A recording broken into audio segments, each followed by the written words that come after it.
gives a chance to rookies to really compete for that number 2 quarterback spot. Also, I think it guarantees us that we'll see one of the rookies play a significant amount of time this year after Flacco is done with the however many games he will play. I don't see Flacco playing an entire season, so this tells me you have a fair or more of a QB competition for the number 2 spot, and so we'll see who is the number 2 as the weeks go on.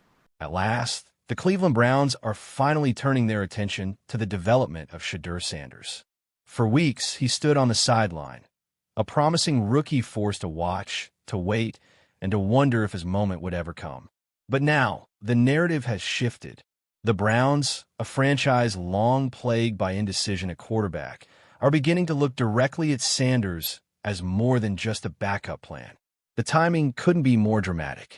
With Kenny Pickett shipped off to the Las Vegas Raiders, the competition narrows, and the weight of Cleveland's future suddenly rests on 2 names, Shedeur Sanders and Dillon Gabriel.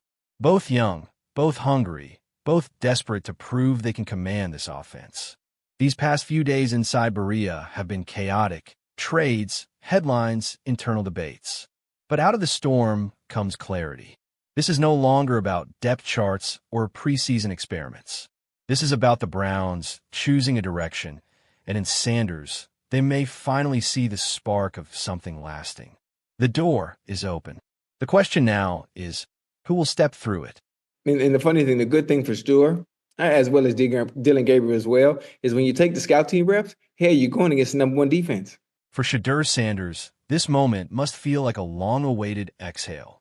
After weeks of uncertainty, doubt, and whispers about his place within Cleveland's plans, the tide is finally turning in his favor.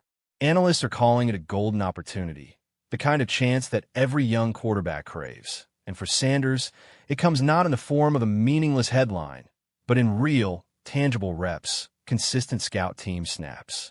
Repetition, time under center, the currency of growth in the NFL. With Kenny Pickett traded away and Joe Flacco entrenched as the veteran starter, the battlefield is now clearly defined. Sanders versus Gabriel. No more cluttered quarterback room. No more splitting scraps of practice time 4 ways. Instead, a direct duel where every throw, every read, every decision in practice could shift the balance of Cleveland's future. But this move, while promising, hasn't come without criticism. Voices like G. Bush have been sharp in their rebuke, arguing that this decision came far too late. Sanders, he says, should have been handed these reps from the very beginning of camp, when the foundation of a season is laid, when growth compounds day after day. Instead, the Browns' hesitation has forced his development into a compressed timeline. Weeks of potential growth wasted. And that's where the debate intensifies. Has Cleveland simply delayed the inevitable rise of Shedeur Sanders? Or have they, through indecision and mismanagement, cost him precious time that can never be recovered? That is the question now circling Berea, and it's a question with no easy answer. Why are you giving him reps? Why would you give him all these reps when you could have just said, I'm going to go with, Flacco, Dillon Gabriel, and Shedeur Sanders, and at least you could have got some more reps out of the 2 rookies, but you wasted all those reps on Kenny Pickett. Now he's not on the roster. I guess, man, people is showing the laser eyes. I don't understand the laser eyes. Like, you broke even, bro. But to be clear, Kenny Pickett wasn't the only name erased from Cleveland's roster.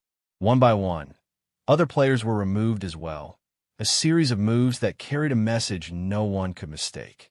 The Browns were no longer content with muddled rotations, half-hearted efforts, or wasted opportunities. They wanted clarity. They wanted accountability. And above all, they wanted to create real chances for players like Shedeur Sanders to step into the spotlight and seize their moment. Behind the scenes, all eyes turned to Andrew Berry.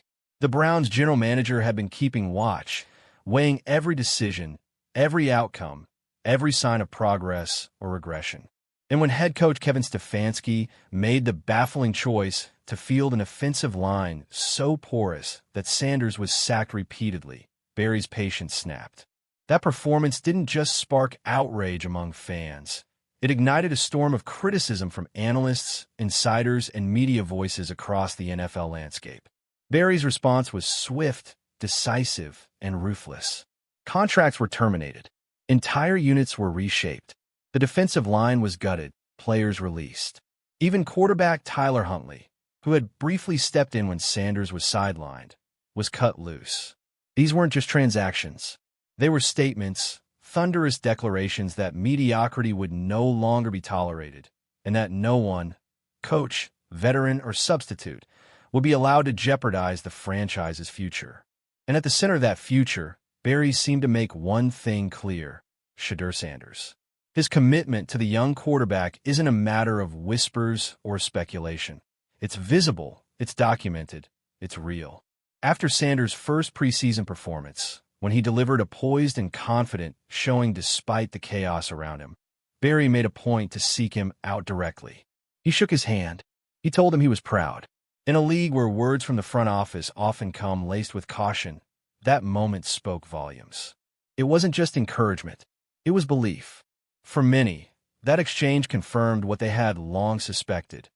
Andrew Barry sees Shedeur Sanders as more than just another name on the depth chart. He sees him as a potential cornerstone, a future that Cleveland could finally build around. And yet, while Barry's faith in Sanders was becoming increasingly evident, the same could not be said of Kevin Stefanski. Time and again, the head coach deflected, diverted, and downplayed. When Sanders impressed in preseason, Stefanski brushed it aside with generic lines about developing all the quarterbacks. Instead of recognition, Sanders was met with dismissal.